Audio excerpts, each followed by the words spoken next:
বন্ধুরা, welcome back to my channel. অনেকদিন পর ব্লগ স্টার্ট করা হলো। তো আজকে হচ্ছে মকর সংক্রান্তি। সবাই তো সকাল থেকে স্নান করে রেডি একদম। আমার বাবা সকালে চান করেছে 5টা 5:30টার সময়।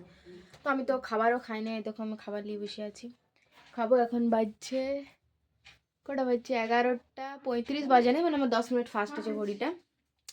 তো চলো আপাতত এটা খাইলি, তারপরে দেখাবো কি কি রান্না হচ্ছে না হচ্ছে। তো কালকে আমাদের পিঠা হয়েছে, সেটাও আমি দেখাই নেই।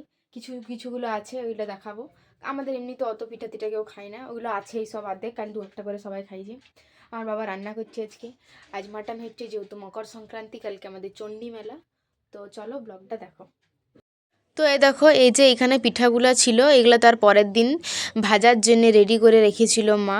আমাদের অত পিঠা কেউ খায় না, আর এই সব দিয়ে ভাজা দিয়ে নারকেল নাড়ু তিল নাড়ু দিয়ে পূজা দেওয়া হয়। তো শেষে যেটুকু ছিল সেটুকুই দেখাচ্ছি। পুরো চুল একদম জট টট হয়ে আছে, শ্যাম্পু করিনি। কালকেও মাথায় চান করেছি, শ্যাম্পু করিনি। আজকেও করিনি, কালকে করবো। কাল চণ্ডী মেলা আছে, পূজা আছে, কালকে করবো। তো আপাতত চলো একটু নিভিয়া টিভিয়া লাগাই, ঠান্ডা লেগে গেলে অনেক। তাও এখন বাজছে 12:40। তো চলো। তো আমরা তারপর খাবার খেতে বসে গিয়েছিলাম। আমার খাওয়া হয়ে যাওয়ার পর এই যে মাটনের ভিডিওটা আমি একটু নিয়েছি। তো প্রতি বছরই আমাদের মাটন হয় সংক্রান্তির দিন। যাই হোক, আমি ভিডিও করতে ভুলে গিয়েছি। এখন মনে পড়ছে, যখন সন্ধ্যাবেলা রাত হচ্ছে তখন মনে পড়ছে যে ব্লগটা আমি করছিলাম, কিন্তু করতে ভুলে গিয়েছি। যাই হোক, সন্ধ্যাবেলা অনেক কিছু খাওয়া হয়ে গেছে। একটা কুরকুরে এনেছিলাম, কিন্তু যেটা আমি এখনও খাইনি। এই যে পুচুরা আছে আমার সাথে, একজনের উপর আমি শুয়ে আছি। যাই হোক, সন্ধ্যাবেলায় পিঠা ভাজা খেলাম, কিন্তু ভিডিও করতে ভুলে গিয়েছি।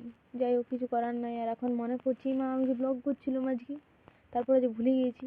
তো যাই হোক, ঠান্ডায় ফ্যান কে চালায়? আমি চালাই। দেখবে আমি ফ্যান চালাচ্ছি। এখন বাজছে রাত 10টা বাজবে, তখন আমি ফ্যানের হাওয়া খাচ্ছি। এমনি ফ্যান চালাইছি। ফ্যানটাকে বন্ধ করে লাগাবো, আর বোরোলিন লাগাবো। মুখটা আমার যেমন এগুলা পুরো একদম চামড়া উঠছে, যেমন ফাটি ফাটি যাচ্ছে। তো তার পরের দিন ছিল চণ্ডী মেলা। তো প্রতি বছরই তো মেলা হয়, কিন্তু এবছর হয় নাই।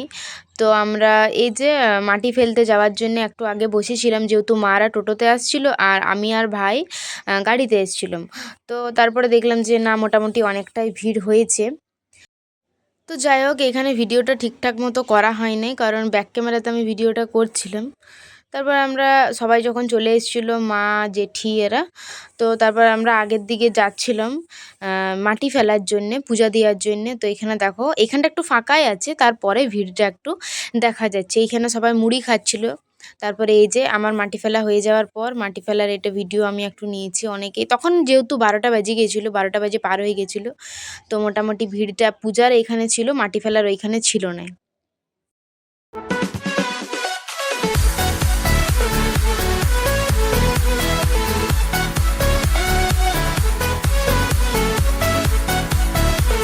তারপর মাটি ফেলে পূজা দিয়ে আসার পর এখানে আমি 2 গ্লাস আখের রস খাইছিলাম, কারণ আমার গলা পুরো শুকাই গেছিলো। এই যে সবাই এখানে মুড়ি খাচ্ছিলো, সবাই তো খাই, যারা আসো তারা তো জানোই কেমন হয়।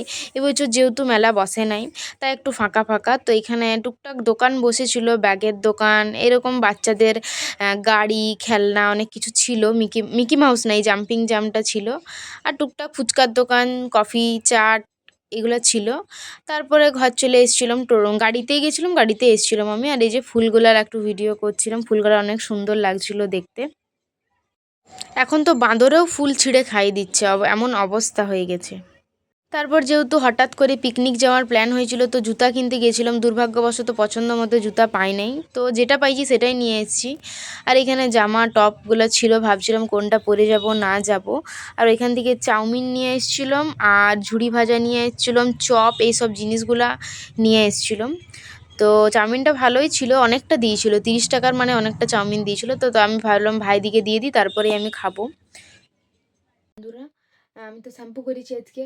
মানে পিকনিক যাওয়ার প্ল্যান ছিল আমাদের, যাবো যাবো ভাবছিলাম, কিন্তু কোনো ঠিক ছিল না। ভাবলাম যে আবার শ্যাম্পু করবো, 2 দিন আগে আমি শ্যাম্পু করেছিলাম।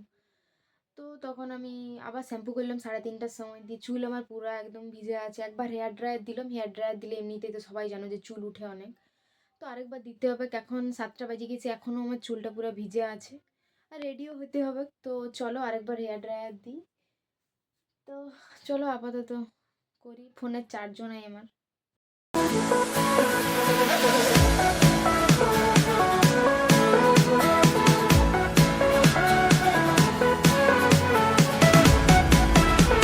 তারপর হেয়ার ড্রায়ার দেওয়ার পর মা একটা পিঠা বানাইছিল, দুধে ভিজা পিঠা, তো সেইটা খাইয়ে পরে ঘুমাই দিয়েছিলাম। তো কেমন লাগছে ব্লগটা বলবে।